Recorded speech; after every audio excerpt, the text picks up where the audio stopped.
ये कहानी उस शख्सियत की है जो दुनिया के सबसे शक्तिशाली नेताओं में से एक है। ये कहानी उस राजनेता की है जो दुनिया के सबसे बड़े लोकतंत्र के सबसे लोकप्रिय प्रधानमंत्री हैं। मैं नरेंद्र दामोदर दास मोदी ईश्वर की शपथ लेता हूं। 17 सितंबर 1950 को जन्मे नरेंद्र मोदी दामोदर दास मोदी और हीराबा की तीसरी संतान थे। आरंभिक जीवन बेहद गरीबी में बीता। नरेंद्र मोदी स्कूल के बाद स्थानीय रेलवे स्टेशन पर बनी पिता की चाय की दुकान में हाथ बटाते थे।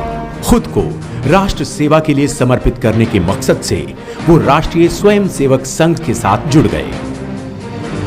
आपातकाल के दौरान नरेंद्र को देश के तमाम बड़े नेताओं के साथ काम करने का मौका मिला। साल 1987 में उनको भारतीय जनता पार्टी के साथ काम करने का आदेश मिला। नरेंद्र दामोदर दास मोदी। अक्टूबर 2001 में नरेंद्र मोदी ने गुजरात के मुख्यमंत्री के रूप में शपथ ली। साल 2001 से साल 2014 के बीच नरेंद्र मोदी न सिर्फ पूरे देश में सबसे बेहतरीन प्रशासक और मुख्यमंत्री के तौर पर सराहे गए, बल्कि एक विकास पुरुष के तौर पर स्थापित भी हुए। साल 2014 के आम चुनाव बीजेपी ने नरेंद्र मोदी को प्रधानमंत्री पद का उम्मीदवार बनाया। लोकतंत्र के सबसे पवित्र मंदिर में शीश झुकाकर उन्होंने संदेश दे दिया, सरकार वो हो जो गरीबों को सुने, सरकार वो हो जो गरीबों के लिए जिए। न्यू इंडिया के विजन को आगे बढ़ाने की बात हो या फिर 70 साल से लटके हुए मुद्दों को सुलझाने का साहस, नरेंद्र ने दिखा दिया कि मोदी है तो मुमकिन है। अगर 125 करोड़ देशवासी तय कर लें, गंदगी का नामो निशान नहीं रहने देंगे।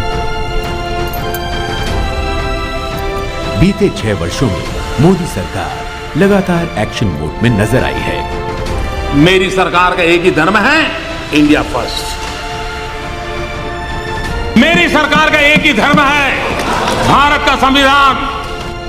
6 साल में 150 से ज्यादा कार्यक्रम और योजनाएं जमीन पर उतरी। साल 2019 के आम चुनाव में नरेंद्र मोदी के नेतृत्व में बीजेपी और एनडीए को पहले से भी बड़ी जीत मिली। इसकी सबसे बड़ी वजह बनी सबका साथ, सबका विकास और सबका विश्वास का मंत्र। आर्टिकल 370 हटाने को लेकर मिली संसद की इस मंजूरी से पहले शायद ही किसी को यकीन था कि ऐसा कुछ देश का नेतृत्व तय कर सकेगा। इसी तरह राम जन्मभूमि विवाद का शांतिपूर्ण समाधान सिर्फ एक विवाद का हल नहीं है, बल्कि भारत के बेहतर भविष्य का एक बड़ा कारक भी बन गया है। आतंकवाद पर करारा प्रहार हो या फिर नक्सलवाद की नकेल कसने की बात, बीते 6 सालों में इस मोर्चे पर पिछले 3-4 दशक से भी ज्यादा काम हुआ। इतना ही नहीं, सीमा पार कर आतंकी ठिकानों पर सर्जिकल स्ट्राइक और एयर स्ट्राइक के जरिए भारत ने ये संदेश दिया था कि आतंक को किसी भी सूरत में बर्दाश्त नहीं किया जाएगा। जब लद्दाख में हमारी उत्तरी सीमा पर चीन के सैनिकों ने दुस्साहस दिखाया, तो देश के जवानों ने उन्हें बता दिया कि भारत पर आंख उठाना उन्हें कितना महंगा पड़ेगा।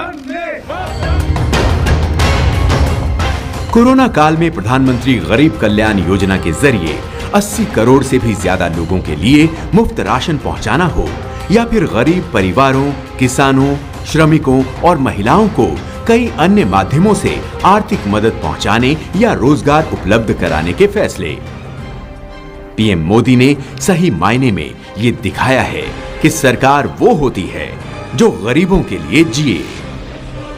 नरेंद्र मोदी की विदेश नीति की पहल ने दुनिया के सबसे बड़े लोकतंत्र की वास्तविक क्षमता और भूमिका को महसूस किया है। लोगों के बीच रहना, उनके साथ खुशियां साझा करना और उनके दुखों को दूर करना नरेंद्र मोदी का मकसद है।